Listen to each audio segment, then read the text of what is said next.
Kia ora te whānau, a iho karaiti ko Andrew Doubledale. Today we're looking at the Gospel lectionary reading for Sunday the 7th of July. It's Mark chapter 6 verses 1 through to 13, but we'll be looking at it in two separate parts. First part will be part A, we're looking at verses 1 to 6, and the second part we're looking at part B, which is verses 7 through to 13. The first part concerns Jesus returning home to Nazareth and the welcome or lack of it, the reaction that he receives when he gets there. And the second part is his subsequent sending out of the 12, two by two, on their very first mission trip. So we're going to pick up first part A, the Mark chapter 6 verses 1 through to 6. And this comes off Jesus just having a dramatic and significant ministry success around Capernaum. We've just had the healing of the woman who'd been bleeding for 12 years and the raising of the daughter of the leader of the synagogue, Jairus, whose daughter had died. So then we pick up the narrative at Mark chapter 6 verse 1. Jesus left that place and came to his hometown, and his disciples followed him.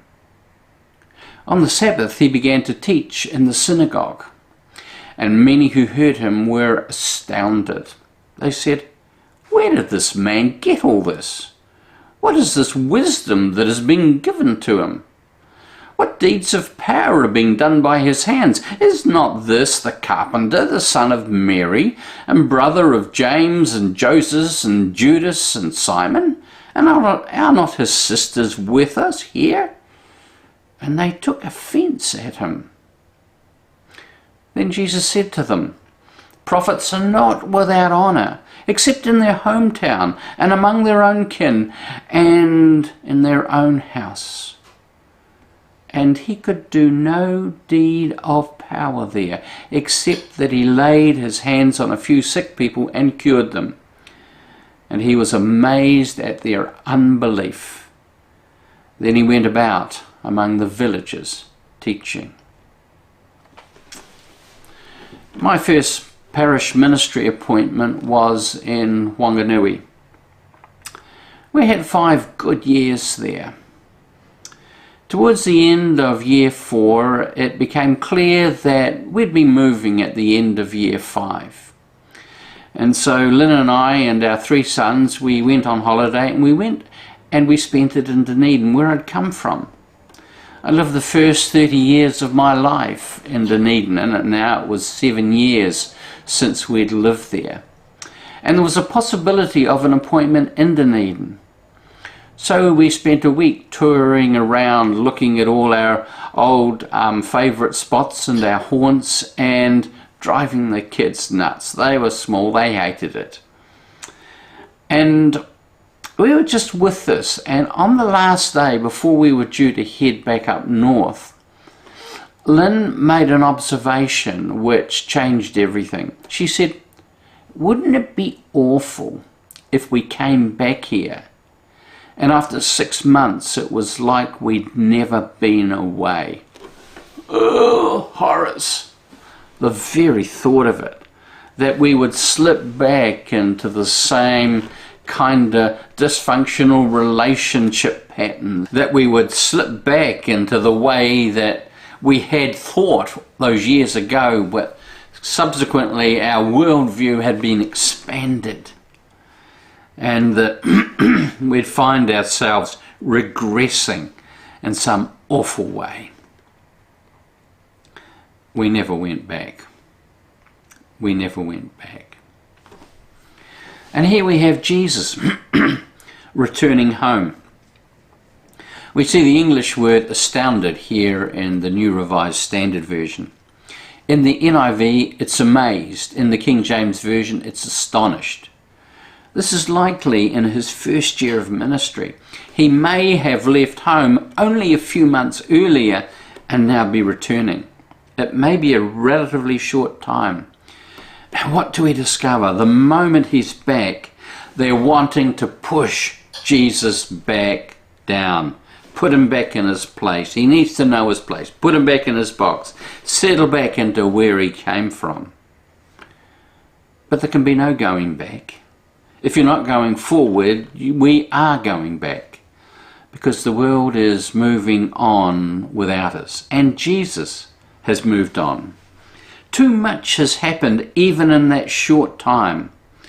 And he has grown in his new role. And no one's going to take that from him. That's why I think there's almost a sense of amazement. Is that really Jesus? Well, I saw him a few months ago and he's very different. He's very different. But they don't like it. They don't like it.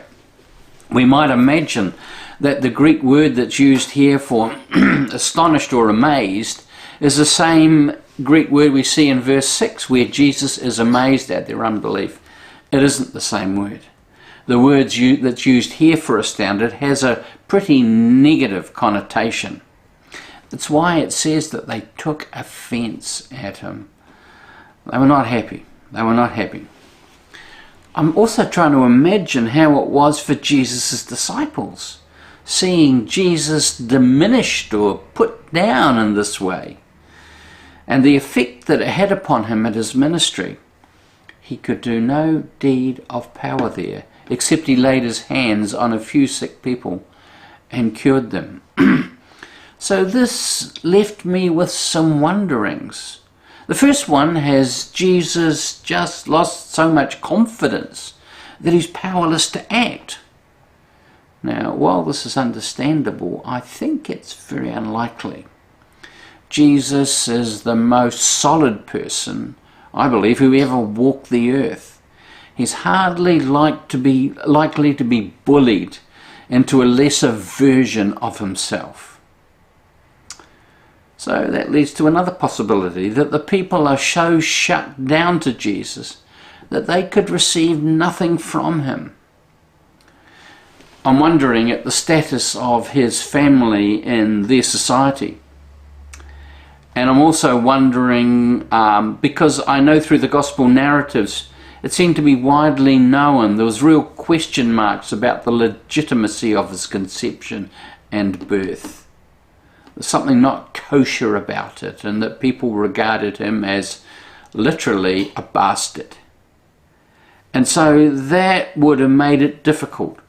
And I would suggest that perhaps until this moment they'd never heard him preach. Perhaps he'd never been given opportunity, because this people could not imagine anything good coming from Jesus, and perhaps from even his wider family. And it strikes me that how we receive Jesus affects what we can receive from him. Clearly, these people are shut down to Jesus' activity, and we can be too. And it limits our ability to receive from him.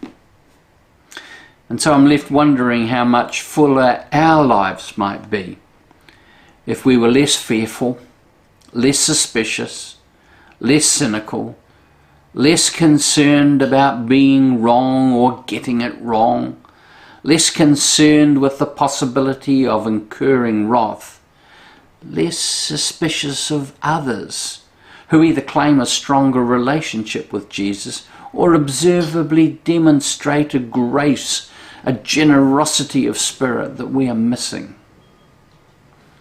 I'm left wondering how much better, how much fuller our lives might be if we opened our minds and our hearts to the reality that Jesus' desire for us is always for our best, for life for us in all its fullness, and that Jesus models the way he invites us to walk. It's a walk of faith. It's a walk where we trust in God. And it's a walk in which we are moving, always moving forward from life into fuller life. Amen. God bless you.